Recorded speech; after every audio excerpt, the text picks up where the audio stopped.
네, 우리 오늘 야고보서 2장 말씀 통해서 하나님의 말씀 함께 듣겠습니다.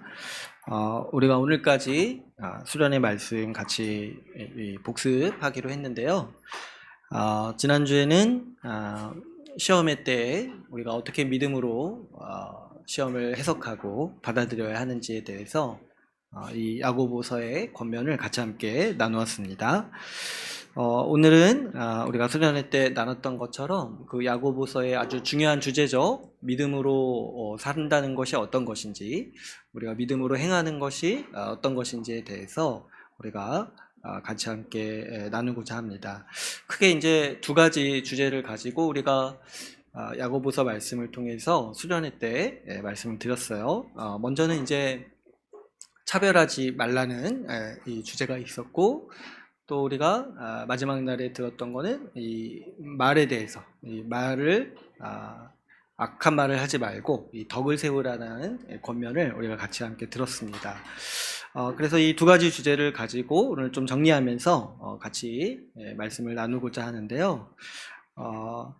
우리가 오늘 읽지는 않았지만은 2장 1절부터 이렇게 보게 되면은 차별하지 말라라는 이 야고보서의 권면이 아주 이제 긴 분량을 할애해서 나오고 있습니다.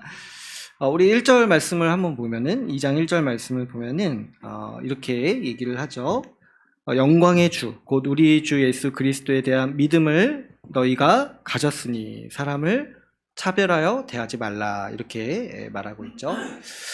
이 2장 1절에서 말씀하고 있는 이 말씀을 보니까 이 믿음을 가졌으니까 이렇게 살아라, 이렇게 권면을 하죠. 그러니까 믿음대로 살아라, 믿음 바대로 살아가라 했을 때 야고보서에서 이제 첫 번째로 권면하는 바가 뭐냐면 사람을 차별하지 말라는 거죠. 그래서 우리가 이제 생각을 해보면 우리 말씀대로 살아갑시다, 우리 말씀이 우리에게 명령하는 대로 순종합시다 했을 때 우리가 여러 가지 행동들을 떠올릴 수 있잖아요. 그런데 야고보서에서 우리가 믿음으로 삽시다 이렇게 얘기를 할 때 가장 첫 번째로 얘기하는 주제가 뭐였어요? 사람을 차별하여 대하지 말라라는 이 권면이죠. 왜 그러냐니까 우리가 이제 보통 잘 이 차별에 대해서 우리가 깊게 생각해 보는 경우가 많이 없지만, 우리가 이 말씀의 권면을 따라서 곰곰이 이 차별에 대해서 생각을 해보면 그만큼 이 첫 번째 주제로 이 얘기할 만큼 이 차별이 아주 우리의 믿음의 정면으로 역행하는 아주 치명적인 범죄이기 때문에 야고보서는 처음 시작할 때 이 차별에 대해서 차별을 하지 말아라, 이렇게 얘기를 하고 있죠. 그래서 이제 강사 목사님께서도 강조하신 것이 사람을 차별하는 게 아주 심각한 일이다 라는 거에 대해서 우리가 같이 말씀을 들었습니다. 그러면 이제 이 차별이 왜 그렇게까지 심각한 일인가, 가장 먼저 이렇게 얘기할 정도로 심각한 일인가 했을 때 오늘 또 역시 읽지는 않았지만 이제 8절 9절을 보면은 이렇게 되어 있죠. 8절 9절, 2장 8절에서 9절 한번 같이 읽어볼게요. 같이 읽어보겠습니다. 시작. 만일 성경에 기록된 대로 내 이웃 사랑하기를 내 몸과 같이 하라 하신 최고의 법을 지키면 잘하는 것이거니와, 사람을 차별하여 대하면 죄를 짓는 것이니 율법이 너희를 범법자로 정죄하리라. 아멘. 그렇죠. 이 차별이 어떤 면에서 심각한가 하니까 이 2장 이 8절 9절에서 얘기하고 있는 건 뭐예요? 하나님의 법을 어긴다는 거예요. 특별히 어떤 법을 어기는 거예요? 이웃을 내 몸과 같이 사랑하라고 하나님은 명하셨는데, 다른 사람을 이제 차별하는 건 뭐예요? 그 사람을 사랑하지 않을 뿐만 아니라 오히려 그 사람에 대한 심각한 위해를 강하는 행동이죠. 그렇기 때문에 이 차별은 하나님의 가장 중요한 계명인 내 이웃을 사랑하라는 계명을 정면으로 어기는 행위라는 거죠. 그래서 또 어떤 면에서 보면은 이 누군가를 사랑한다는 것에 대한 반대 개념이 뭐냐니까 그 사람을 차별하는 거다라는 거예요. 그렇죠? 그래서 이제 이 차별에 대해서 우리가 생각할 때 하나님의 법이 엄하게 다루고 있는 아주 심각한 범죄구나, 라고 우리가 인식할 필요가 있는 거죠. 여기서 우리가 이렇게 차별이 죄인 것을 아는 지식이 굉장히 중요합니다. 왜 그러냐니까 세상에서는 사실 우리가 일반 세상에서 이렇게 살아갈 때는 차별이 죄가 아닌 경우가 많이 있어요. 그래서 우리가 이제 일반 사회, 우리가 사는 이 일반 사회를 생각해 보면 차별이 어느 정도 세상에서는 상식이에요. 상식이고 문화로 통용되는 면들이 많이 있죠. 그죠, 여러분?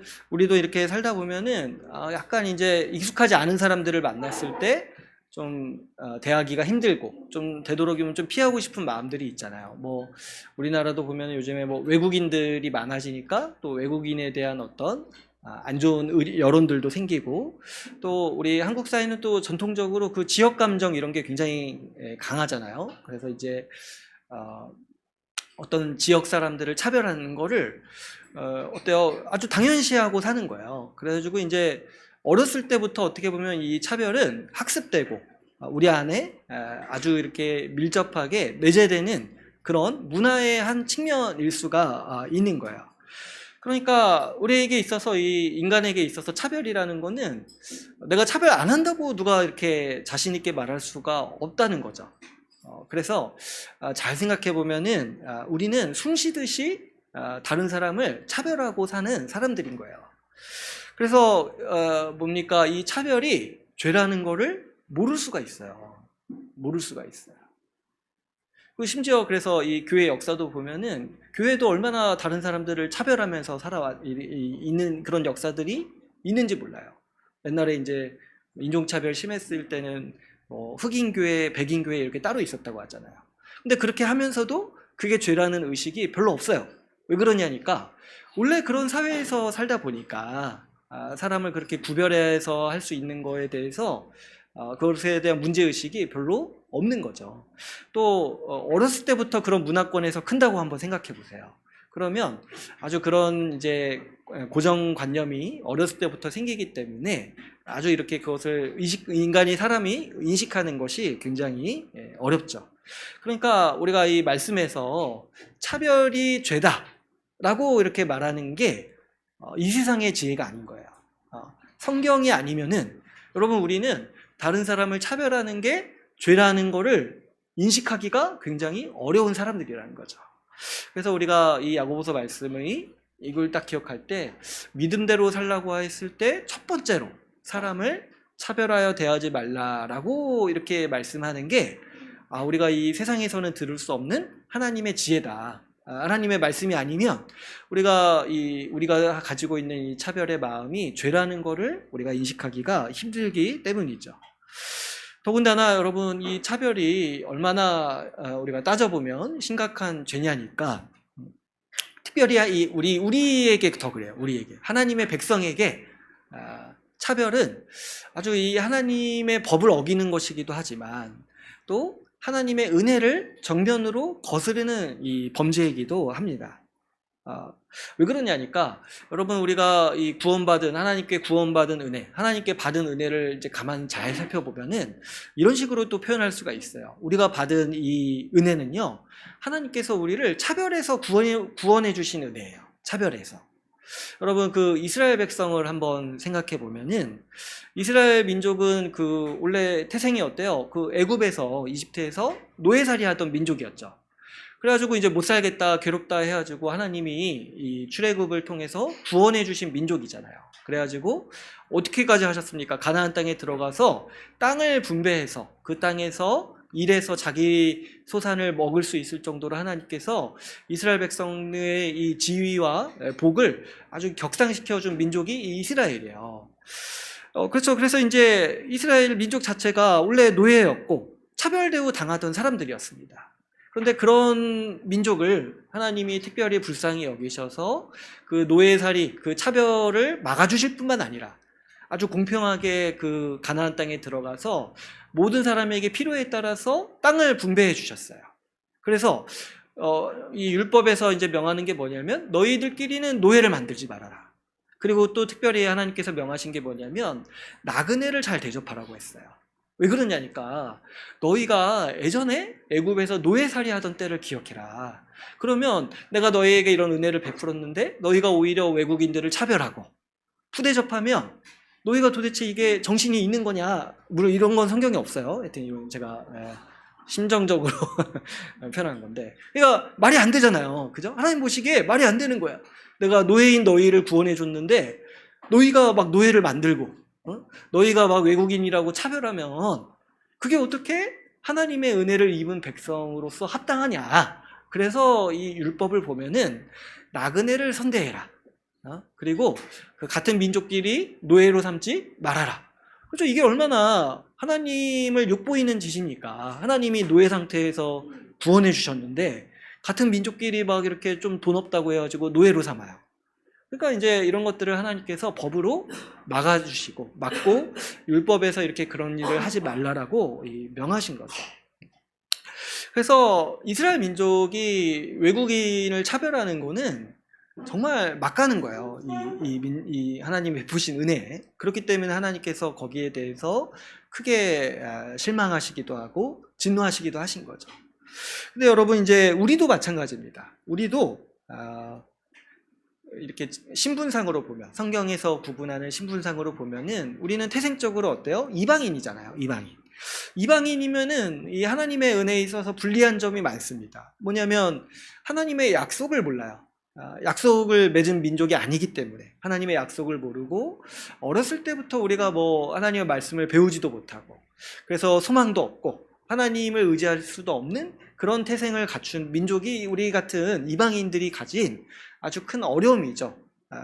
그런데 하나님은 우리 같은 이방인들, 우리 같은 사람들을 이런 배경이라든지 민족이라든지 신분이라든지 이런 거 상관없이 예수 십자가 복음을 믿는 믿음을 통해서 우리 모두를 구원하셨습니다. 그랬을 때 이 예수 십자가 복음을 성경에서 뭐라고 부르냐니까 차별 없는 은혜라고 부르는 거예요. 그래서 차별 없는 은혜. 원래 하나님 나라에 대한 약속은 하나님께서 유대인을 통해서 이제 주셨는데, 그래서 유대인들이 어렸을 때부터 하나님의 약속을 알고 하나님을 믿고 하나님 나라를 소망하면서 살아온 게 자연스러웠는데, 하나님은 예수 십자가 복음을 통해서 그 약속을 우리 모든 이방인들에게 열어주신 거예요. 그래서 남자나 여자나 종이나 자유인이나 이방인이나 유대인이나 상관없이 예수 십자가 복음을 믿는 믿음으로 하나님 나라 백성으로 삼으시겠다라고 이렇게 공표한 것이 하나님께서 우리에게 베푸신 은혜입니다. 그래서 이 은혜를 가리켜서 사도 바울은 차별이 없는 은혜라고 이렇게 부르는 거예요. 로마서 3장 21절, 22절 말씀을 제가 한번 읽어드릴게요. 이제는 율법 외에 하나님의 한 의가 나타났으니 율법과 선지자들에게 증거를 받은 것이라. 곧 예수 그리스도를 믿음으로 말미암아 모든 믿는 자에게 미치는 하나님의 은이 차별이 없느니라.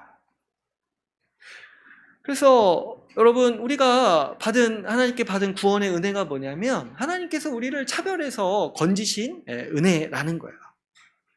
그런데 여러분, 우리도 한번 생각해 보세요. 하나님께서 우리를 그 모든 차별에서 건져주시고 우리를 차별 없이 하나님께서 이 예수 십자가 은혜를 베푸셨는데, 그 은혜로 구원받은 우리가 다른 사람을 구별하고 자기 자신의 잣대를 세워서 다른 사람을 차별하는 것이 얼마나 이 하나님의 은혜에 역행하는, 아주 반하는 행동이겠습니까? 그렇기 때문에 우리가 이 야고보서 말씀을 통해서 이 한 가지를 확실히 알아야 되는 거죠. 뭐냐니까 이 차별만큼, 다른 사람을 내가 차별하는 것만큼, 특별히 신자가 다른 사람을 차별하는 것만큼 하나님의 은혜를 부정하는, 하나님의 법도 어기고 하나님의 은혜를 부정하는 심각한 범죄가 다른 사람을 향한 차별이라는 사실을 우리는 이 말씀을 통해서 배울 수가 있습니다. 그래서 이제 야고보서는 이제 사람을 차별하여 대하지 말라고 하면서 주로는 이제 부자와 가난한 사람에 대해서 이제 얘기를 합니다. 그래서 이제 근데 이런 경우가 실제로 있었나 싶긴 한데 있었겠죠. 그 당시에는 또 이렇게 옷을 잘 입고 이렇게 온 사람은 이렇게 좋은 자리에 앉히고 좀 이렇게 허름하고 가난한 사람은 발등상에 가서, 근데 발등상이 뭐냐면은 여러분 그냥 말 그대로 바로 올려놓는데요. 그러니까 이게 약간 과장해서 말한 것 같기도 하고, 누구 사람한테도 내 발등상 저기 우리 지금식으로 하면은 저기 신발장에 앉아라 이런 거니까 좀 약간 현실적으로는 좀 과장한 것 같기도 한데, 어쨌든 이렇게 차별을 아주 그냥 노골적으로 한다는 거겠죠. 그러니까 이 가난한 사람과 이 부한 사람을 차별하는 태도에 대해서 아주 이렇게 강한 어조로 강하게 좀 비판하는 모습을 우리가 볼 수가 있습니다. 그런데 왜 이제 이 가난한 사람과 부한 사람에 대한 차별을 얘기하냐면, 아마도 당시 교회에 이런 문제가 좀 빈번했었던 것 같아요. 여러분, 이 하나님께서 우리를 차별 없이 교회로 맞이하시고 구원하시다 보니까 교회에는 특별히 지금은 사실 신분제 사회가 아니기 때문에 그런 게 티가 잘 안 날 수 있어요. 그런데 이제 고대 사회를 생각해 보면 신분이 엄연히 존재했던 사회였잖아요. 그래서 그때는 이제 노예도 있었고 이렇게 뭐 자유인도 있었고 귀족도 있었잖아요. 돈 있는 귀족도 있었고. 그런데 하나님께서 차별 없이 은혜를 베푸시다 보니까 교회에 어떤 일들이 벌어진 거예요. 같은 자리에, 사회에서는 다 격리돼서 살았는데 같은 자리에 가난한 사람도 있고 부한 사람도 있고 종도 있고 자유인도 있고, 또 이제 그 당시에 또 남녀가 구별돼서 생활했으니까 남자도 있고 여자도 있는 거예요. 같은 자리에. 근데 이제 이 사람들이 그런 세상을 처음 경험해 본 거죠. 그 당시 일반 사회는 다 분리돼서 살아갔어요. 부자는 부자들끼리 살고 가난한 사람은 가난한 사람끼리 살잖아요. 뭐 지금도 그런가요? 지금은 근데 이런 게 완전 굉장히 약하잖아요. 그죠? 여러분 이제 부자든지 가난한 자든지 지금은 보면 어때요? 맛집 갈 때 줄 다 쓰잖아요. 그죠? 보니까 돈 많은 사람도 맛집 갈 때는 다 줄 쓰시더라고요. 그러니까 이제 지금은 어느 정도 이렇게 섞여 있잖아요. 지금도 분리되어 있는 측면이 있지만. 근데 이제 그 당시는 아예 눈에 볼 수 없을 정도로 분리돼서 이제 살아온 그런 측면이 더 많은 거죠. 그런데 이 예배당에 모여서 이렇게 한 자리에 앉아서 같은 말씀을 듣고 같은 권면을 받고 같은 또 지도 아래서 이렇게 살아가는데, 그 안에 부자와 가난한 사람이 있고 남자와 여자가 있고 유대인과 이방인이 이렇게 섞여 있는 모습을 이렇게 사람들이 보게 된 거죠. 그런데 그 중에 이제 몇몇 사람들은 이 하나님이 만드신 이 새로운 세상, 이 교회라는 세상에 그래서 적응을 못한 거예요. 그래가지고 이제 어떻게 행동했냐면 이 세상에서 살던 방식대로 이제 교회에 와서 산 거예요. 세상에서 살던 방식. 부자를 선대하고 가난한 자를 무시하고, 남자를 선호하고 여자를 무시하고, 종은 하대하고 자유인은 평등하게 대우하는 그런 방식으로 교회 안에 이렇게 그렇게 똑같이 와서 이렇게 행동을 했던 거죠. 그러니까 그 사람들은 이제 뭘 몰랐던 겁니까? 이 새로운 세상, 교회라는 하나님이 만드신 차별 없는 은혜로 베푸신 그 교회라는 새로운 세상을 이해하지 못했기 때문에 세상에서 하던지 그대로 교회에 와서 했던 거죠. 그렇기 때문에 이제 야고보서는 여기에 대해서 이제 강하게 책망하고 있는 거죠. 지금 교회가 어떤 곳인지를 모르기 때문에 이렇게 행동하고 있다. 하나님이 만드신 새로운 세상에서는 차별이 없어야 된다는 거예요. 차별이 없어야 된다. 그래서 이 차별하는 태도, 특별히 이제 교회 안에서 이 차별하는 것에 대해서 야고보가 굉장히 이제 강하게 얘기를 하는 거예요.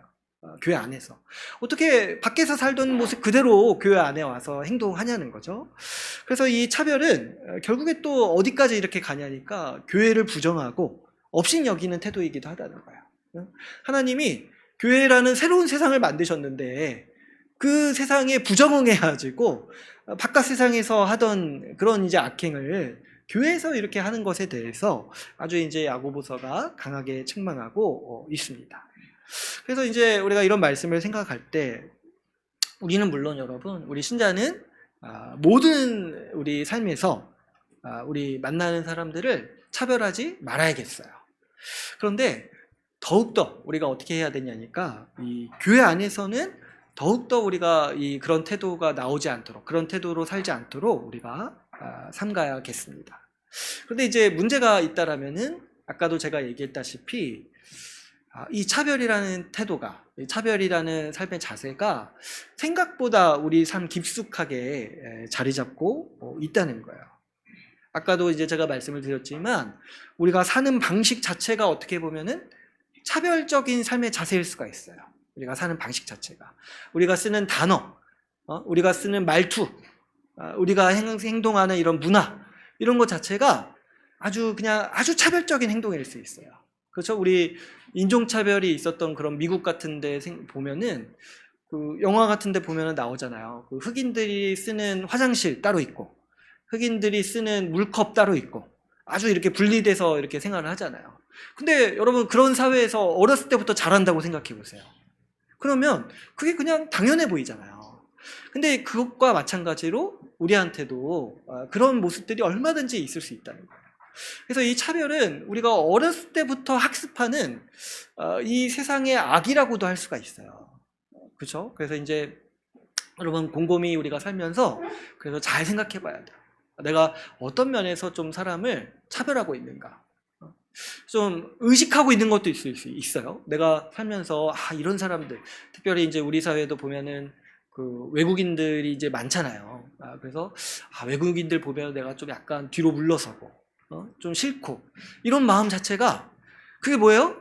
이 차별을 내가 가지고 있는 거예요. 뼛속 깊이. 여러분, 우리는 하나님 나라에서 다 외국인인데 내가 뭐라고 외국인에 대해서 그렇게 불쾌하고 어렵게 생각하겠습니까? 우리나라가 특별히 뭐 난민을 받는 나라도 아니고, 그런데도 이제 외국인을 향해서 이런 아주 적개심을 가지고 있는 거는 하나님 나라 백성으로서 합당하지 않다는 거예요. 우리의 말과 우리의 어떤 그런 문화에는 외국인에 대한 비하하는 표현들이 얼마나 생각 이상으로 많은지 몰라요. 제가 언제 한번 얘기했던 것 같은데, 제가 예전에 대학교에서 자취할 때 그 중국인 유학생, 저한테 형님이셨는데 어떻게 인연이 연결이 돼가지고 중국인 유학생 형님이랑 같이 산 적이 있어요. 근데 이제 그때 제 후배들이랑도 방을 같이 썼는데 언제 이제 후배들이 그러는 거예요. 이렇게 점심 뭐 먹을까 하는데 짱 X 시켜 먹자 이러는 거예요. 제가 데리고 나가가지고 혼냈어요. 너 무슨 뭐 하는 거냐? 중국인 형이 옆에 있는데 그런 말을 쓰는 거예요. 근데 왜 그래요? 그 사람에게는 그게 비하의 어떤 그게 아니었던 거죠. 너무 익숙하게 쓰다 보니까. 그러니까 그런 것처럼 이게 진짜 발견하기가 힘든 거예요. 우리가 다른 사람을 차별하는 그 태도에 대해서. 그래서 이제 이런 것들이 우리 이 악한 세상에서 자라왔고 컸기 때문에 어쩔 수 없이 우리 안에 내재된 그런 마음들이 있을 수 있습니다. 그런데 그럴 때 그런 것들을 그냥 내버려 두지 말고, 용인하지 말고, 이것이 내가 하나님께 받은 은혜에 합당하지 않다는 것을 우리가 분명히 알아서 우리가 이런 차별하는 태도와 마음을 끊어내는 것이 굉장히 중요하겠습니다. 그리고 이제 더 나아가서 우리가 이제 흔하게 더 하는 차별이 어떤 것이 있냐면은, 우리는 이제 비슷한 사람끼리 좀 어울려 살고 싶은 그런 마음이 있고, 또 이제 어떻습니까? 우리는 자연스럽게 살다 보면은 사람에 대한 기준이 생겨요. 기준이 생기고, 그래서 이제 취향이 생기고, 선호가 생기죠. 호불호가 생기는 거예요. 사람에 대해서. 그래가지고 우리 안에 이런 취향들이 자라나는 거죠. 어떤 사람은 좋은데 어떤 사람은 싫다. 이게 이제 심해지면은 어떤 분들은 난 사람은 그냥 다 싫다. 이런 분들도 있어요. 극단적으로 가면은. 그랬을 때 이런 것도 여러분 우리가 흔히 하는 차별일 거예요. 우리가 흔히 하는 차별. 내가 좋아하는 사람은 좋아하고 마음에 안 드는 사람은 무시하거나 하대하거나 냉대하거나. 그랬을 때 이런 차별에 대해서도 우리가 경계하고, 이런 태도가 우리가 악하다는 것을 알고 우리가 이런 좀 삶의 방식을 끊어낼 필요가 있어요. 어떤 사람이 이거 뭐 내가 좋은 사람한테 잘해주는 게 뭐 이렇게 죄냐 이렇게 말할 수 있죠. 맞아요. 그 세상에서는 그게 전혀 문제가 되지 않아요. 세상에서는. 그러나 지금 이 말씀은 누구에게 권면하고 있습니까? 하나님의 은혜를 입은 하나님의 백성에게 권면하고 있잖아요. 차별하지 마라. 사람을 차별 대우하지 말아라. 그래서 우리가 이게 세상에서는 죄가 아닐 수 있지만 우리 하나님의 은혜에 반하기 때문에 우리는 어떤 이제 내 선호 때문에 차별하는 것에 대해서도 우리가 경계하고 그런 태도를 우리가 바꿔 나갈 수 있어야겠습니다. 여러분, 우리 이렇게 교회를 생각해 보면은 하나님은 교회에 다양한 사람을 일부러 두셨어요. 우리가 그래서 교회 생활을 하다 보면은 나와 다른 사람들을 굉장히 많이 만납니다. 나와 다른 사람들. 심지어 성경은 어떻게 선언합니까? 이방인과 유대인, 여자와 남자, 그리고 종과 자유인을 교회 안에 한 몸으로 만드셨다고 하잖아요. 원수를 한 몸으로 만드신 곳이 교회인 거예요. 그래서 이제 제가 언젠가 얘기했는지 모르겠지만 원수는 외나무 다리에서 만나는 게 아니라 어디서 만난다고 했어요. 교회에서 만난다. 교회에서. 저 사람 싫어서 이 교회 나가잖아요. 그럼 딴 교회 가서 어때요? 배나 더 심한 원수를 만나는 것이 하나님의 섭리예요. 왜냐하면 원래부터 하나님은 교회를 그런 곳으로 만드셨어요. 모든 사람들이 각계 각층의 사람들이 차별 없이 하나님의 백성이 되는 세상으로 교회를 만드셨습니다. 그러니까 우리가 교회에 오면은 반드시 마음에 들지 않는 사람이 더 많아요. 마음에 들지 않는 사람. 내가 살아온 기준, 내가 가지고 있는 취향과 완전히 다른 사람들을 우리는 교회에서 만납니다.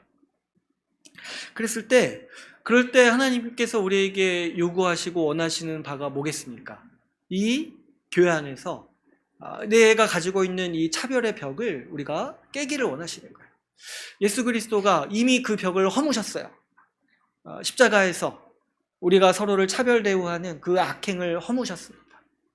그래서 우리한테도 하나님이 우리에게 원하시는 게 뭡니까? 우리가 이 교회 안에서 살아가면서 나와 다른 사람, 그리고 내가 좋아하지 않는 사람, 어떤 내가 좀 꺼리는 유형의 사람이라 할지라도 우리가 교회 안에서 그 사람을 선대하고 그 사람을 맞이하도록, 내 형제와 내 한 몸으로 맞이하도록 우리를 이끄십니다. 그래서 우리는 이 교회라는 새로운 세상에서 차별 없이 사는 삶을 훈련하고 배워 나가야 하는 것이죠. 그래서 우리는 이 교회 안에서 다양한 사람들을 포용하는 삶의 자세를 배워 나가야 됩니다. 교회 안에 얼마나 나와 다른 사람들이 얼마나 많은지 몰라요. 그랬을 때 이해 안 되고 마음에 안 드는 사람 얼마든지 우리 교회 안에 있습니다. 그게 이제 하나님의 뜻인 거예요. 하나님의 뜻인 거예요. 비슷한 사람 만나고 싶으면은 저기 보니까 요즘에 당근에서 그 커뮤니티 이런 거 하던데, 뭐 이렇게 동호인 모집하던데, 그런 데 가면은 그나마 좀 비슷한 사람도 있지 않을까요? 근데 교회는 아닌 거예요. 교회는 나와 다른 사람들, 심지어 내 원수까지도 함께 교제하고 어울리는 그 새로운 삶을 살도록 하나님께서 초대한 새로운 세상입니다. 그래서 여러분, 우리는 이 교회 안에서 어떤 면에서 이제 성숙해져 가냐니까 나와 다른 사람들을 포용해 가고 나와 다른 사람들을 끌어안을 수 있는 그런 마음, 그런 성숙함을 우리는 이 교회 안에서 더 다듬어져 가고 빚어져 가는 거죠. 그래서 우리가 교회에서 정말 잘 살고 교회에서 우리가 우리 지체들을 한 몸으로 여길 수 있다라면 그 사람은 밖에 나가서도 굉장히 넓은 사람으로 살아갈 거죠. 품이 넓은 사람. 가정에서도 가정생활 잘할 거예요. 결국에 이 부부관계도 나와 다른 사람을 얼마나 포용하냐에 따라 달려있잖아요. 근데 그게 부부관계에서 훈련해서 잘 될 수도 있지만 교회에서 이렇게 잘 배워야지. 교회에서 정말 이 다른 사람과 함께 어울려서 그 다른 사람의 통해서 그 복을 누리고 그 사람을 통해서 유익을 얻는 이 새로운 세상의 복을 우리가 교회에서 경험하면서 우리의 삶 전체에서 우리가 더 차별하지 않고 살아가는 삶을 배울 수 있는 거죠. 그렇기 때문에 여러분, 우리가 이 교회에서 살아갈 때 좀 다른 사람에게 적극적으로 다가가야 됩니다. 특별히 어떤 분들은 좀 이런 게 힘들다고 생각하시는 분이 있어요. 내 평생을 좀 내 마음에 드는 사람하고만 같이 어울려 왔는데 교회 오니까 마음에 안 드는 사람, 내 기준에 미달하는 사람이랑 이렇게 어울리는 것에 대해서 어려우신 분들이 있어요. 근데 그럴 때마다 우리는 어떻게 해야 되냐면 하나님이 그 사람을 어떻게 보시는지를 생각해야 돼요. 하나님이 내가 보기에는 정말 싫고 내가 보기에는 정말 마음에 안 드는 사람, 부족해 보이는 사람이라 할지라도 그 사람이 교회 안에 있다라면 여러분, 하나님은 그 사람에게 그분의 아들을 내어주실 정도로 하나님은 사랑하시고 존귀하게 여기시는 사람이라는 거예요. 그랬을 때 내가 뭐라고 그 사람을 하대하고 그 사람에 대해서 나쁘게 생각하겠습니까? 하나님이 아들을 내어주신 사람. 그래서 우리가 이 교회 안에서 생활할 때 더더욱 우리는 그 하나님의 시선과 관점으로 사람들을 보고 대할 수 있어야겠습니다. 특별히 단순히 이제 우리가 차별하지 말라고 했을 때는 싫어하지 말라 이런 식의 의미가 아니죠. 차별하지 말라는 건 뭡니까? 우리 강사 목사님께서도 말씀하셨다시피 결국에는 그 사람을 환대하라는 거죠. 환대하라는 거.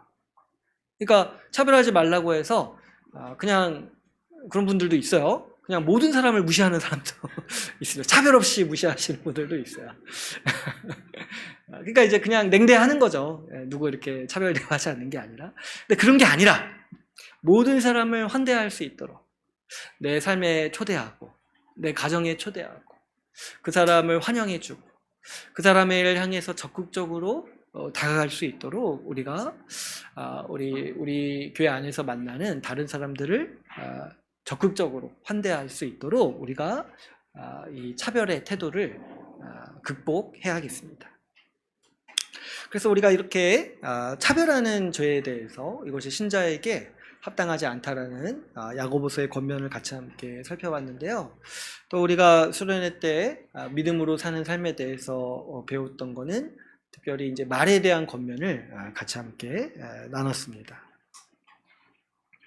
그래서 이제 그 말에 대한 권면이 야고보서 3장부터 이렇게 나오죠. 그런데 그 3장부터 이렇게 말에 대해 권면할 때는 약간 이제 뉘앙스가 조금 다르죠. 뭐냐면 좀 조심스럽죠. 말에 대해서 이렇게 권면을 할 때 우리 3장 1절부터 이렇게 보면은 이 실수에 대해서 먼저 얘기를 해요. 그러니까 우리 2장 1절에서 보면은 아예 단호하게 사람을 차별 대우하지 말아라 이렇게 시작을 하는데 3장에서 보면 시작할 때는 어떻게 권면하는 거예요? 말에 우리가 실수가 많다라고 이렇게 얘기를 하죠. 그러면서 이제 야고보도 어떻게 얘기를 해요? 선생에게 먼저 선생의 어떻게 보면 신세 한탄인 건데 이제 선생의 실수가 제일 많다. 그러니까 이제 이게 무슨 말입니까? 이제 야고보도 이 야고보서를 쓰면서 자기 자신을 이제 본 거예요. 자기 자신을 돌아보면서 이런 고백을 하는 거죠. 나도 실수가 많다. 나도 실수가 많다. 그래서 우리가 서로 피차 실수가 많으니까 우리가 서로 이 말의 실수에 대해서 우리가 주의하자. 이런 이제 말로 시작을 하는 거죠. 그래서 이제 우리가 말 실수가 사실 굉장히 많이 하죠. 많이 하고 특히 이제 말을 많이 해야 되는 위치에 있는 사람일수록 이 말 실수에 굉장히 취약합니다. 그래서 이제 저도 이렇게 실수가 많고 우리 강사 목사님께서도 이렇게 얘기를 하셨지만 목사가 실수를 얼마나 많이 하는지 모르겠습니다. 저도 이제 월요일에 뭐 하는지 아세요? 후회해요, 후회. 이 말은 하지 말걸. 월요일마다 후회해요, 월요일마다. 이건 하지 말걸.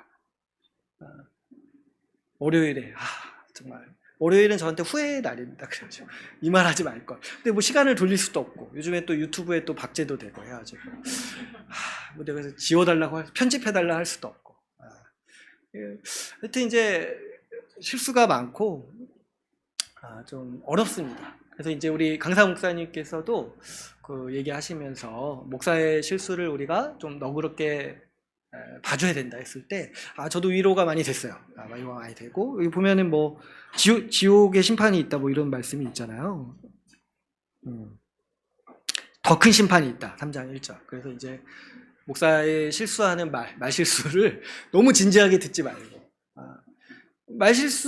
목사가 말 실수하는지 진지한 말인지 쉽게 구분할 수 있죠. 목사가 진지하게 하는 말이면은 반복적으로 하죠. 그러나 이제 말실수는 이제 어쩌다가 이제 지나가는 말이 있을 수 있잖아요.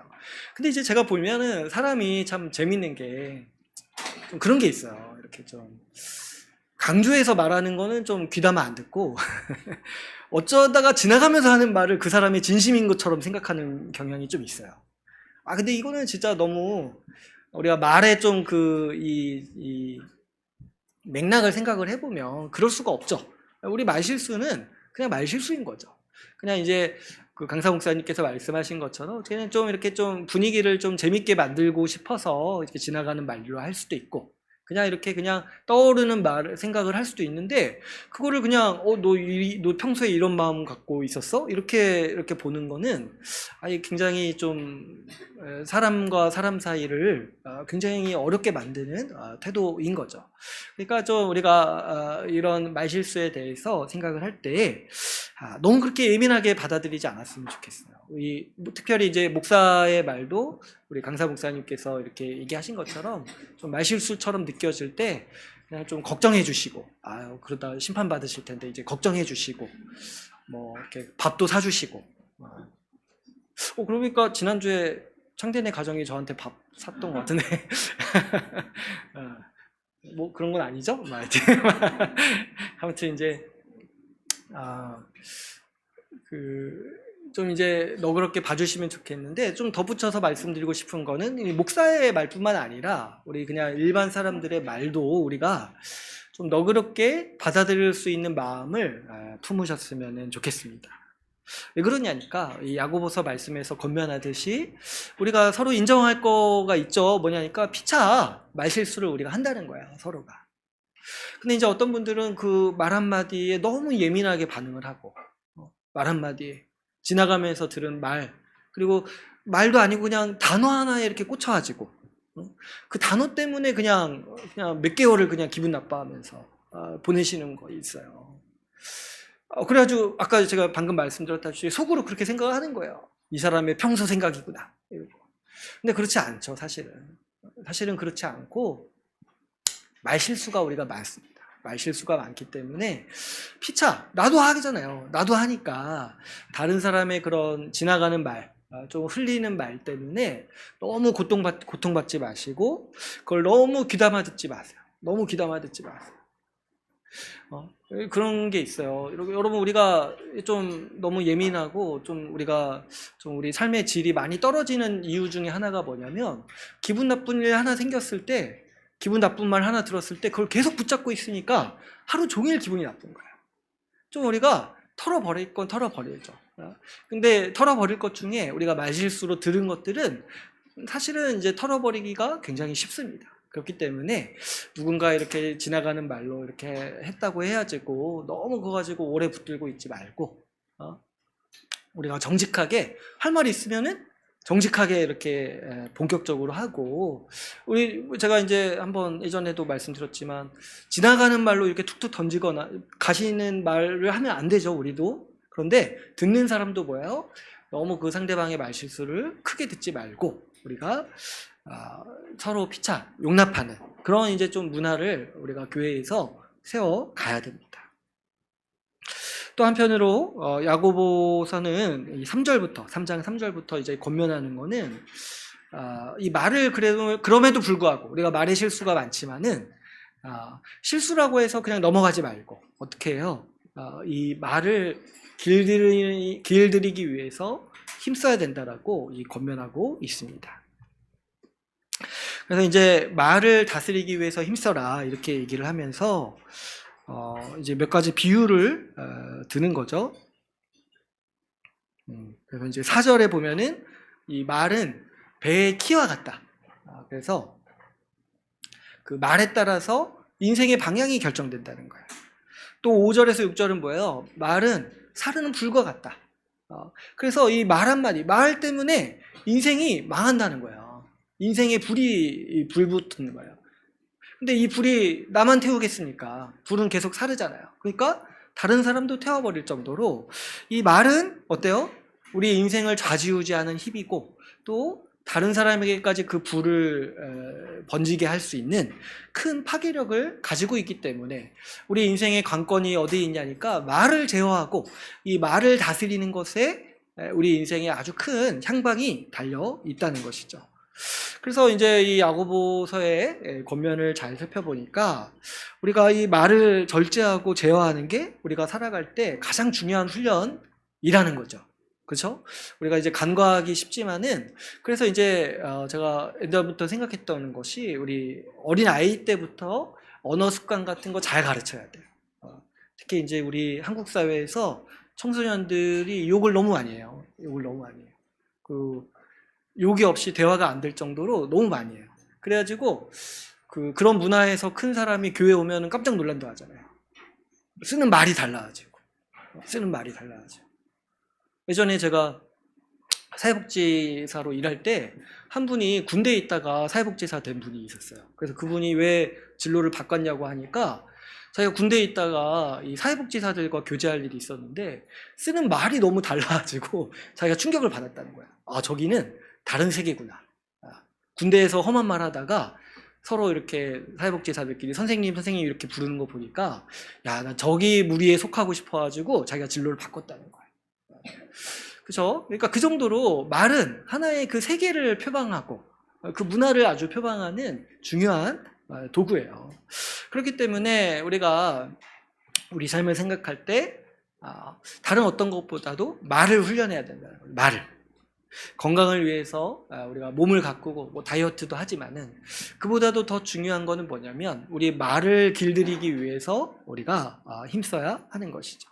그래서 우리 아까 제가 읽지는 않았지만 3절에서 보면은 어때요?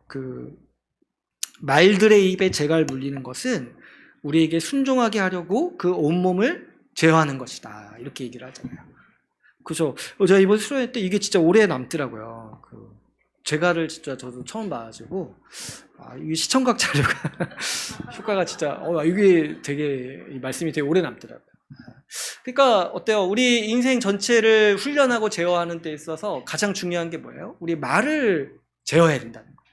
우리 말을 제어해야지 우리 인생 전체가 우리가 끌고 갈 수 있는 힘이 길러진다는 거예요. 재갈처럼. 그렇기 때문에 이 야고보서의 말씀의 겉면대로 우리가 인생의 지혜죠, 이런 게. 여러분, 하나님 말씀 아니면은 누가 우리 인생에 있어서 말을 훈련해야 된다 이렇게 인식할 수 있겠습니까? 하나님 말씀이 이렇게 겉면하니까 그러고 보니까 진짜 그렇다는 거야. 이 언어가 우리 인생을 주관하는 강력한 힘이구나. 그래서 이 말을 우리가 절제해야 하고 제어하는 일에 힘써야 한다는 거죠. 그렇죠, 여러분. 우리가 생각해 보면 이 말이 얼마나 파괴력이 큽니까? 결국에 말 때문에 인생이 망하고, 말 때문에 자기 인생만 망치는 게 아니라 주변 사람에게 얼마나 씻을 수 없는 그런 상처를 안겨주고 그런 고통을 안겨줍니다. 제가 어제 저기 할아버지 기일이라서 친척들 만나고 왔는데, 제 사촌 동생이 이 선언을 한 게 들어보니까 자기 차에는 자기 아버지를 안 태우겠대요. 왜 그러냐니까 옆에 앉아서 잔소리를 너무 심하게 한대, 운전할 때. 그 말을 듣기가 너무 고통스러워가지고 아예 그냥 선언을 했어요. 아버지 절대 내 차에 안 태우겠다. 얼핏 들으면은 정말 나쁜 자식 같은데 자세히 들어보니까, 야, 제가 진짜 듣는데 얼마나 힘들었으면. 저도 이제 이모부 성격을 아니까 저 얼마나 오죽하면 그럴까 그런 생각이 드는데, 그 말을 듣고 있는 게 얼마나 고통스럽고 힘든 일인 거야. 그 인생을 짓누르고, 그렇잖아요. 정말 우리 어떤 분들 이렇게 인생에 상처를 안고 살아가는 분들 이렇게 얘기를 들어보면은 결국에는 어렸을 때 들은 그 말 한마디 때문에, 그 말 몇 마디 때문에 그게 정말 깊숙이 박혀가지고, 그 총알이라든가 칼이라는 거는 꺼낼 수라도 있지, 그 말이 그 심령에 박힌 거는 꺼낼 수가 없잖아요. 얼마나 고통스럽게 평생을 보내는 경우를 많이 보는지 몰라요. 그러니까 여러분, 이 말이 얼마나 그 사람의 인생을 망가뜨리기 쉬운지를 우리가 잘 이렇게 경각심을 가져야 돼요. 또 여러분, 이 몇 마디 말이 그 사람 한 사람의 개인만 망가뜨릴 뿐만 아니라 공동체를 무너뜨린다는 거예요. 공동체를. 여러분, 교회가 무너지는 거는요, 대부분 말 때문에 상처받고 무너지는 거예요. 말 때문에. 그렇기 때문에 이 말, 우리 야고보서에서 불과 같다고 했잖아요. 이 작은 불이 온 이제 이 지역을 태우는 것처럼, 이 말 한마디가 나도 태우고 내 사랑하는 가족도 태우고 내 사랑하는 공동체도 다 태워버릴 정도로 그럴 정도로 파괴력이 있다는 거예요. 그래서 제가 아까 말한 그 이모부에 대해서 우리 저희 증조 할머니가 살아계셔, 그 할머니의 동생분이신데 아직 살아계시거든요. 근데 제가 이번에 좀 가깝게 교제했는데 굉장히 지혜가 있으시더라고요. 그래서 한마디 하셨어요. 딱 들으면서 입을 막아야 된다. 좀 강하게 얘기하셔가지고 입을 막아야지.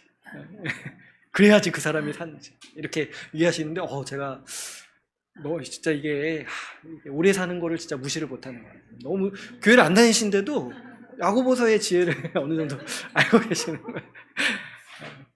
아무튼 이 말이 그래서 파괴력이 크기 때문에 실수도 많지만은 그렇기 때문에 우리가 더더욱 제어하고 통제해야 된다. 이런 게 우리 야고보서의 이 권면입니다. 그랬을 때 우리 주님께서 우리에게 주신 은혜와 능력이 있습니다. 뭐냐니까 우리에게 말을 제어할 수 있는 힘을 우리 주님께서 우리에게 주십니다. 그렇기 때문에 야고보서에서 또 덧붙여서 권면하는 게 뭐예요? 9절에서 이렇게 11절에 보면은 악한 말이 성도에게 합당하지 않다라고 이렇게 얘기를 하는 거예요. 왜 이런 권면을 합니까? 성도라면은 악한 말을 하지 않을 수 있는 능력과 힘을 받았다는 거예요. 그래서 우리 이 3장 9절에서 이렇게 12절을 보면은 주 아버지를 찬송하는 마음과 말을 주셨잖아요. 그렇기 때문에 저주하는 말이 합당하지 않다는 거예요.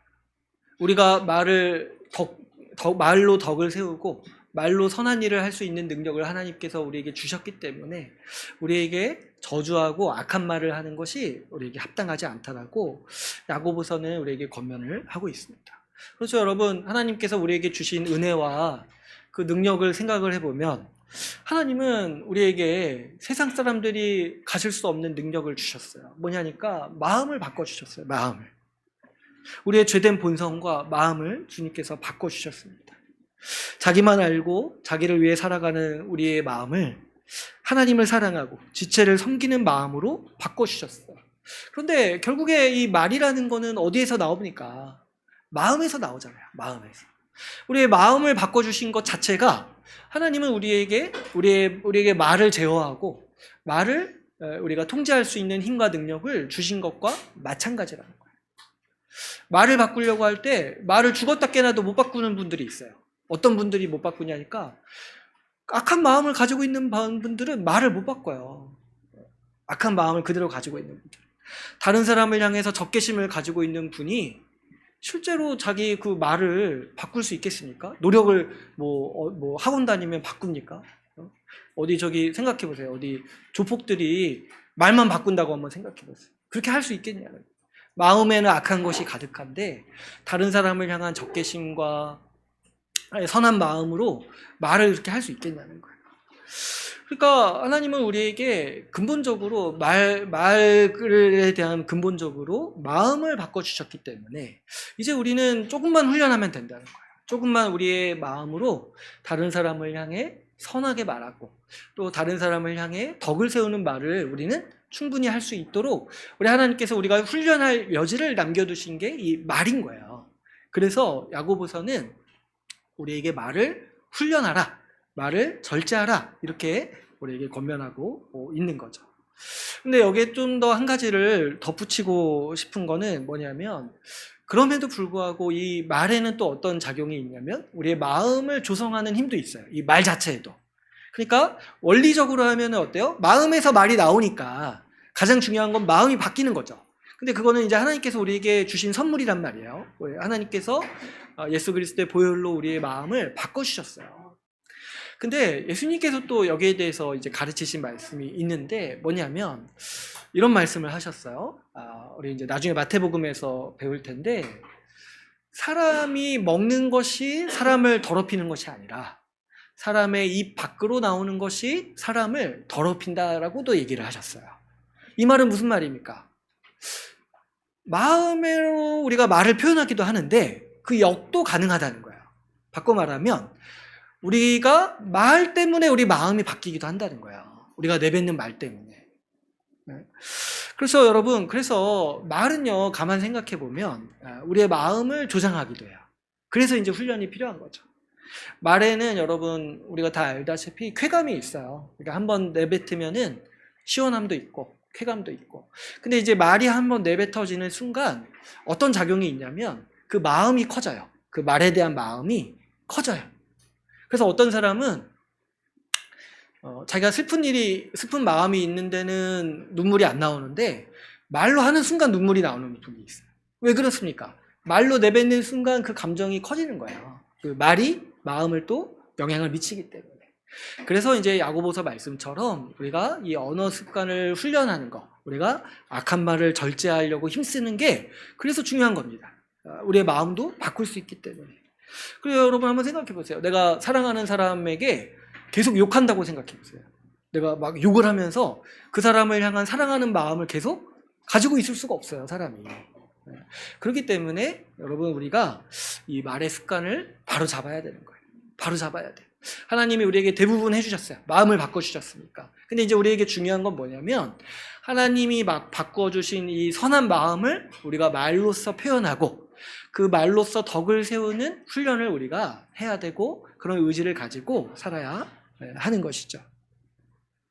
그래서 이제 이 부분이 이제 중요한데 어떤 분들은 이제 우리가 말을 절제하자, 말을 훈련하자 하면은 그런 분들이 있어요. 말을 아예 안 하시는 분들이 있어요. 내가 말 실수를도 않고 내가 말이 험하니까 말을 내가 안 해야겠다. 이렇게 그래서 이제 좀 이렇게 말수를 줄이시는 분들이 있습니다. 근데 그렇다고 해서 이렇게 말이 훈련되는 게 아니라는 거죠. 말을 절제하고 훈련한다는 것은 말을 안 하는 게 아니라 아까 우리 뭐였습니까? 그 차별하지 말라가 그냥 차별하지 말라가 이렇게 그 사람을 이렇게 해코지하지 말라 이런 게 아니라고 했죠. 차별하지 말고 어떻게 하라는 거예요? 환대하라는 거잖아요. 적극적으로. 말도 마찬가지예요. 악한 말을 하지 말고 적극적으로 우리가 어떻게 해야 돼요? 덕을 세우는 말을 해야 된다는 거예요. 덕을 세우는 말을 해야 된다. 그래야지 우리의 언어 습관이 바뀌는 거예요. 내가 악한 말을 많이 하면서 살아왔다고 해서 그럼 나 이제부터 말 안 하겠습니다 해가지고 언어 습관이 바뀌는 게 아니라 이제부터 덕을 세우는 말을 하고 선한 말을 하려고 애써야 돼요.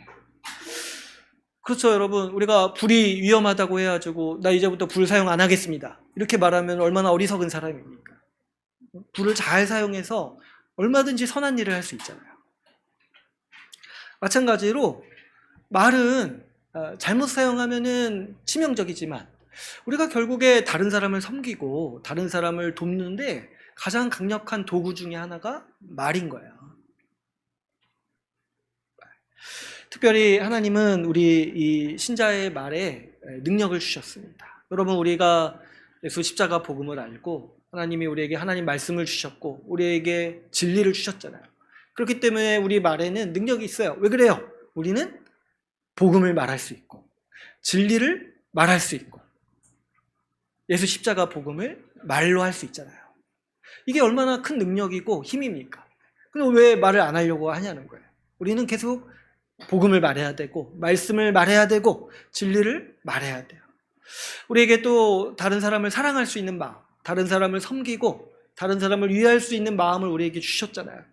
그러면 우리에게 어떤 말을 할 수 있는 능력이 이제 있는 거예요. 다른 사람을 인정하고 다른 사람을 격려하고 위로할 수 있는 말의 능력이 우리 가운데 있습니다. 우리 가운데 그런 능력이 있고 그런 힘이 있어요. 그렇기 때문에 우리는 이 말을 통해서 얼마든지 덕을 세우고 선한 일을 할 수 있는 사람들인 거예요. 하나님도 우리를 도우실 때 결국에 말씀으로 우리를 도우시는 거 아니겠습니까? 우리도 마찬가지예요. 우리도 결국에 우리 지체들을 돕고 우리가 섬기려고 할 때 결국에는 우리의 말이 그 사람에게 위로가 되고 격려가 되고 힘이 되는 것이죠. 그렇기 때문에 여러분, 우리가 우리에게 이 선한 말을 주셨음을 알고 우리가 이 선한 말을 할 수 있도록 또 마음을 가꾸고 또 우리 말 습관을 다스리는 사람이 되어야 하겠습니다. 마지막으로 이 모든 이제 훈련에 있어서 이제 가장 중요한 원리를 이렇게 살펴보고자 하는데요. 우리가 이제 차별하지 말라라는 권면을 나눴고 선한 말을 하라는 이 권면을 나눴습니다. 그런데 이렇게 우리가 성숙해지고 온전한 사람으로 자라가기 위해서 가장 중요한 게 뭔지 아세요? 가장 중요한 건 우리의 믿음인 거예요.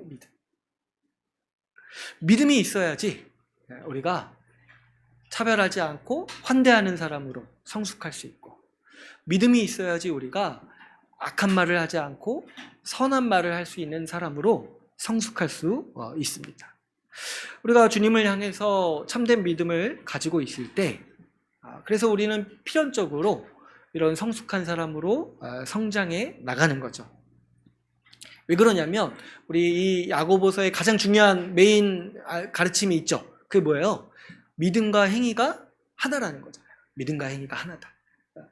그렇기 때문에 우리가 정말 믿음이 참되면은 결국에 우리의 행동, 우리의 이 삶의 태도도 더욱더 성숙해지고 자라갈 수밖에 없다는 거죠.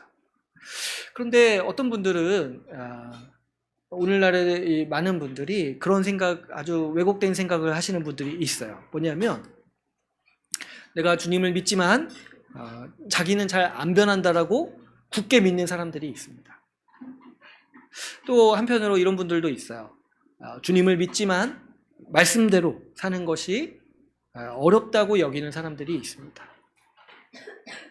또 그런가 하면은 이런 또 정서를 더 발전시켜가지고 아예 왜곡된 진리로 만들어내시는 분들도 있어요. 뭐냐니까 말씀대로 살지 않아도 나는 예수님을 믿는 것에는 변함이 없다라고 여기시는, 그렇게 말하는 사람들도 있다라는 거예요. 그런데 야고보서는 이런 태도가 거짓 믿음이라고 아주 분명하게 밝히고 있습니다. 그래서 뭐라고 얘기를 합니까? 우리가 오늘 앞에 시작할 때 읽었던 말씀인데, 행함이 없는 믿음은 믿음의 모양만 있는 죽은 믿음이다 라고 이렇게 말하고 있는 거예요. 야고보가 이렇게 말하는 중요한 또 근거가 있죠. 뭐냐니까 2장 19절 20절 말씀에서 얘기하듯이 이렇게 말하는 대표적인 존재가 누구냐니까 사탄이라는 거예요. 사탄. 귀신들이 이런 태도를 가지고 있다는 거예요. 하나님을 믿지만 하나님의 말은 안 따른다는 거죠. 그렇죠? 우리 그래서 19절 한번 보면 하나님은 한 분이신 줄을 믿느냐? 잘하는도다. 귀신들도 믿고 떠느니라. 그죠?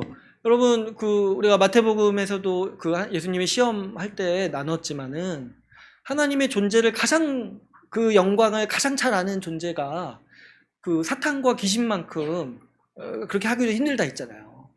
사탄과 귀신이 하나님의 영광과 하나님의 그 존재를 누구보다도 그 영향력을 알기 때문에 어떻게 해요? 두려워 떤다고 지금 말씀하고 있잖아요. 실제로 복음서에서도 보면은 제자들이랑 막 바리새인들이랑 유대인들은 예수님한테 함부로 대하는데 예수님한테 아주 공손한 존재가 딱 한 존재, 귀신들이 그렇게 공손하게 저 멀리서부터 달려와가지고 무릎 꿇고 그런다. 왜 그렇습니까? 하나님이 어떤 분이신지를 안다는 거야. 근데 그들의 그렇다고 해서 믿음이 있다라고 말하냐나 그럴 수 없죠. 왜 그래요? 하나님이 어떤 분이신지를 아는데 이 사탄과 귀신은 어떤 존재예요? 지독하게도 하나님 뜻대로 안 산다는 거예요. 이게 그래서 이제 야고보가 이렇게 얘기를 하는 거죠. 내가 하나님 믿는다, 예수님 믿는다 하면서도 예수님 말씀대로 안 사는 거는 귀신들의 믿음이다 라고 이렇게 정리를 하고 있는 거죠. 그러니까 뭐예요? 거짓 믿음이고 이거는 예수님으로부터 온 마음이 아니라 귀신들이 우리를 속이는 거다. 사탄이 우리를 속이는 대표적인 거짓 진리가 예수님 믿어도 예수님 말씀대로 안 살 수 있다라는 이런 속임수가 우리 사탄의 전략이다라고 야고보서에서는 우리는 배울 수 있습니다. 그렇죠, 여러분. 얼뜻 보면은 그런 것 같죠. 우리가 믿어도 좀 말씀대로 사는 건 좀 힘들어 보일 때가 있죠. 그러나 여기에 있어서 야고보서가 권면하는 게 뭐예요? 속지 말라는 거예요. 속지 말라. 절대로 이런 사탄의 거짓 진리, 거짓 가르침에 속지 말아라. 누가 혹여나 믿어도 말씀대로 안 살 수 있다. 이런 뉘앙스를 풍기거나 이렇게 말하거나 이렇게 이런 방식으로 격려했을 때 우리는 뭐라고 생각을 해야 됩니까? 이것이 거짓말이다. 사탄의 속임수다라고 우리는 분별할 수 있어야겠습니다. 여러분, 우리는 우리 사람을 보면은 믿는 것과 반대로 살 수가 없어요, 사실은. 그렇죠? 여러분, 우리가 한번 생각해 보세요. 우리는 믿는 바대로 살아요. 믿는 바대로 살아요. 우리가 막 여기저기서 정보를 얻잖아요. 뭐 유튜브도 보고 뭐 이렇게 잘 아는 사람 전문가들의 조언도 받고 이렇게 하잖아요. 그랬을 때 뭐 또 어떻게 합니까? 우리가 그걸 믿으면 그대로 행동하잖아요. 의사한테 얘기를 들어서 의사가 이렇게 하는 것이 몸에 좋다 얘기를 하면은 우리는 약도 사고 의사가 권면한 대로 우리 생활 습관도 바꾸려고 노력합니다. 왜 그렇습니까? 의사의 말을 믿기 때문에 우리는 실제로 그렇게 행동하는 거죠. 마찬가지로 우리가 하나님이 살아계시고 하나님의 말씀이 참으로 우리에게 복 주신다 여기면 우리는 자연스럽게 어떻게 살 수밖에 없는 거예요. 말씀에 따라 살 수밖에 없는 거예요.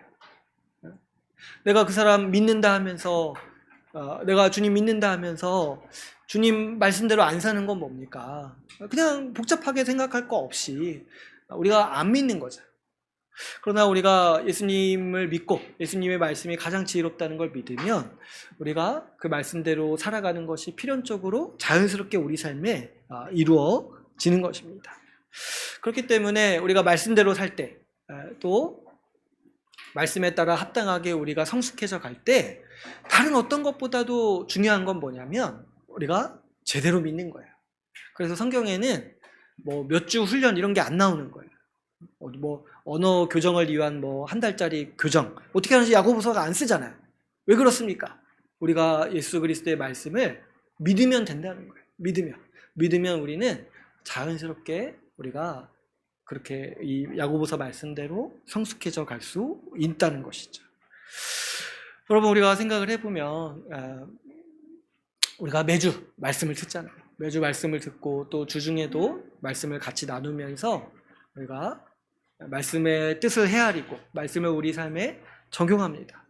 그럴 때마다 우리는 결국 이 말씀에 우리 마음이 설득되고 우리 마음이 감화되면서 우리의 믿음이 자라는 것이고 그 믿음이 있을 때 또 우리는 그 말씀대로 살아갈 힘도 얻을 수 있는 것이죠. 그래서 우리가 이 말씀을 믿고 이렇게 살아갈 때 우리는 자연스럽게 성숙해져 갈 것입니다. 그래서 우리가 경계해야 되는 거는 내가 안 변할 거다. 굳게 믿는 거 있잖아요. 사람은 안 변한다고 굳게 믿으시는 분들이 오늘날에 얼마나 많은지 몰라요. 그러나 사람은 분명히 변합니다. 제가 보면은 왜 사람들이 안 변한다고 생각을 하냐면 제가 보니까 그래요. 이렇게 안 좋은 사람이 나중엔 더 안 좋아지거든요. 근데 그 카테고리가 비슷하니까 안 변한다고 생각하는 거예요. 근데 이제 젊었을 때 한 10 정도 안 좋았던 사람이요. 나중에 나이 들면 한 100 정도 안 좋아지더라고요. 그러니까 변하는 거잖아요. 강도가 더 세지는 거잖아요. 젊었을 때 차별한 사람이요. 늙어서는 더 많이 차별해요. 젊었을 때 말 험하게 한 사람이 있잖아요. 늙어서는 더 험하게 하는 거예요. 근데 그거 가지고 안 변했다고 누가 말할 수 있습니까? 더 심각해지는 겁니다. 예수님 말씀도 있죠. 처음에 한 귀신 들렸을 때 귀신 들린 사람이 나중에 보니까 어때요? 7 귀신 들렸다고 하잖아요. 처음 상태가 더 안 좋아지는 거예요. 그런데 주님께서 우리에게 주시는 아주 복된 소식이 뭐냐니까. 주님이 우리에게 말씀 주시고 믿음 주시고 우리의 마음과 생각을 바꾸어 주셔서 우리는 성숙하는 방향으로 조금씩 더욱더 성숙해지고 더 자라간다는 거예요. 그렇기 때문에 여러분 우리가 좀 서로에게 증인이 될 수 있을 것 같아요. 우리가 서로의 모습을 알고 오랫동안 보면은 얼마나 우리가 또 하나님께서 우리를 많이 바꾸셨고 우리를 변화시켜 오셨는지 모르겠습니다. 그렇죠? 우리 자신을 여러분 돌아봐도 주님이 얼마나 우리 생각을 바꾸시고 우리 습관을 바꾸시고 우리 이 삶의 태도를 바꾸셨습니까? 우리가 실수하고 넘어질 때가 잠시 잠깐 있더라도 주님은 언제나 말씀을 통해서 우리의 잘못된 생각 바로잡아 주시고 우리의 잘못된 행동들 돌이킬 수 있도록 힘주시는 분이 우리 하나님이십니다. 그렇기 때문에 여러분, 우리가 이 하나님 말씀 붙들고 우리가 참되게 믿는 믿음으로 우리 삶을 앞으로 더 거룩하고 아름답게 가꾸어가는 우리 교회가 되기를 바랍니다. 이제 오늘 말씀을 맺겠습니다. 우리가 함께 이 수련의 말씀처럼 믿음에 합당하게 살라라는 이 야고보서 말씀을 함께 같이 나누었습니다. 이 야고보서 말씀에서 우리가 배운 바대로 믿음은 어떤 감정이나 추상적인 개념이 아닙니다. 믿음은 우리 인생을 관통하는 신념이자 태도이기 때문에 믿음은 항상 우리의 삶을 바꿔 나갑니다.